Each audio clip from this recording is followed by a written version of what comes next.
It is Indiana in the Morning, presented by First Commonwealth Bank here on the Voice of Indiana County, WCCS 101.1 FM and AM 1160. And our interviews are presented by Marcus & Mack, a law firm representing injured people. Now, at this time of year, we normally start seeing an increase in, we shall say eating, and of course a decrease in possible physical activity. So we need to find a way to stay motivated, to keep moving, and to keep active even during these winter months, and especially during this time of coronavirus. Joining us on the phone right now is healthy living expert and personal trainer Junior Wakefield. Junior, thank you very much for joining us.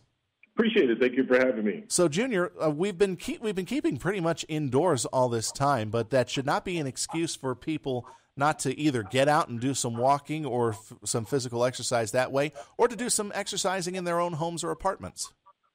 Oh, I agree. You know, it's 2020 has been a really tough year, and we talk about the weather and we talk about coronavirus. You know, it's restricted a lot of our movement, and a lot of people have been cooped up in their homes. But it shouldn't stop us from doing the things to keep ourselves healthy. You know, so we talked about walking, or you talk about home exercises. You know, one of the things that I would suggest for anybody who hasn't been doing it on a regular basis is to start small and start slow. And with that being said, you know, such as if you normally walk to the mailbox, or if you normally have a route that you walk, kind of increase the pace, or maybe kind of increase the distance.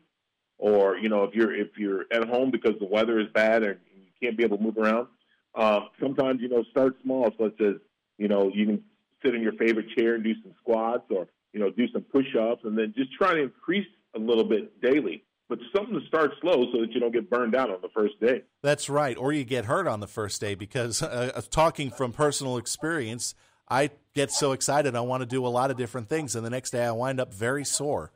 Mm-hmm. That is true. And, you know, when we start off slow, such as, say, if we do 10 push-ups. And 10, okay, some people can't do 10 push-ups, but starting off slow. Then if we can stay motivated for the next day, because we're not going to be as sore, we're going to feel, well, I could have done more. Well, if you increase that the next day, and you increase it the next day, and you continue to keep increasing it, and you go about it on a schedule basis, then you'll find out that you're able to do a lot more. The soreness isn't so bad. You feel a lot more confident in what you've been doing, because you just increased from about 10 push-ups up to about 25 or 30 push-ups. And as long as you stay active on a daily basis, if you can give yourself at least 30 to 45 minutes, that would be great. Mm-hmm. So talk about how much time we should be devoting each day to personal fitness. Well, you know, like I mentioned earlier, you know, you can start out with about 30 minutes. Now, I know a lot of people would say, well, 30 minutes, well, that's a long time.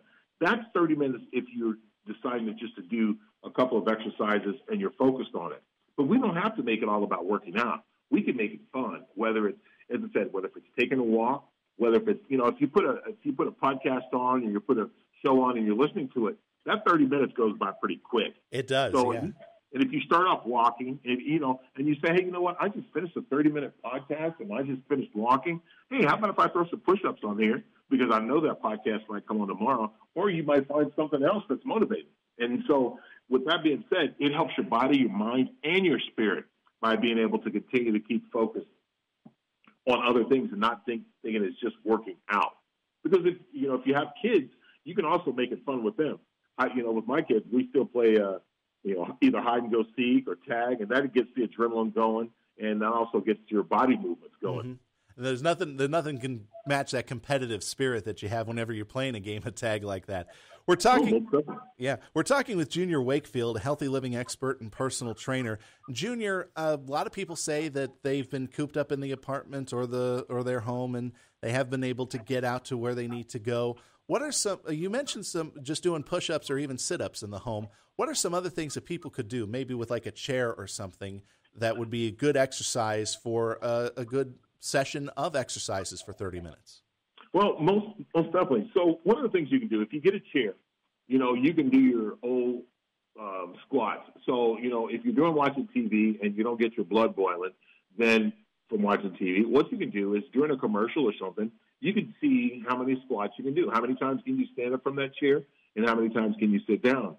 Also, too, is you can take your, as you sit in that chair, you can bring your knees to your chest as close as you can, and then put them back down.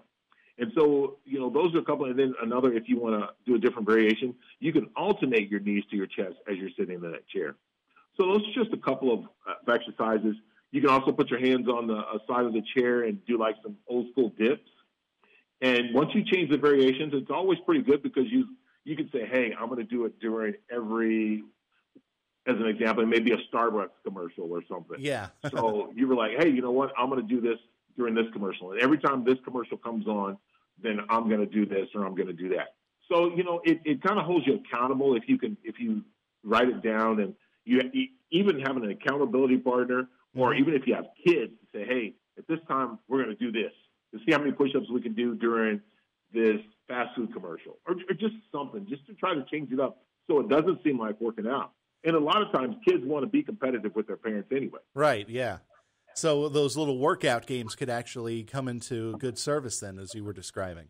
Most definitely. All right. So now let's get into keeping that motivation going. You said that probably that feeling of accomplishment, and again, if you're going at it slow and steady to start with, you're not going to be so sore. That's going to carry you through and start to make it part of a positive habit for you, right? Most definitely. Now, when you start off slow, when you have an accomplishment, you say, hey, well, I did 10 push-ups, and we're using push-ups as an example, or whatever exercise that you started with. Yeah. When you start off slow, if you figure by the end of week time, you probably double what you started with. And then if you say, man, well, that's pretty good. So I'm going to make it my goal that I'm going to get to 40 push-ups by the end of 2 weeks. When you get to that 40 push-ups, you feel that sense of accomplishment, and then you kind of increase it. Now, a lot of times you could say, when we get excited about accomplishing something, we want to tell everybody.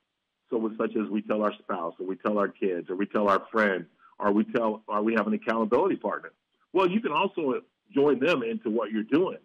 And so then when some days you feel that you don't think you can do it, that person is going to call you and motivate you, or your child is going to come in and says, hey, Dad, or whoever your spouse is may come in and says, hey, how'd you do on your push-ups? That right there, because we don't want to hurt other people's feelings, we get excited and we're like, you know what, let me go ahead and keep doing this. Wow. So some good ideas there. So, Junior, is there anything else that you wanted to mention, maybe some other good tips that people should keep in mind?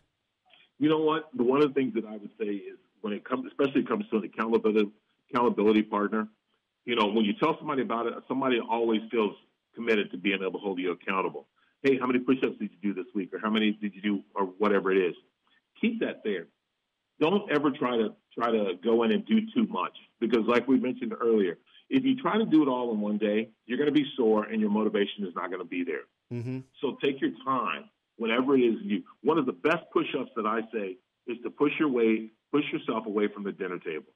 There you go. Eat in moderation. You don't have to eat everything on your plate like we were told years ago. Mm-hmm. Now just take your time. And there's not really a hurry. When you take your time when it comes to your health, you're investing in more than just a day. You're investing more than just a month.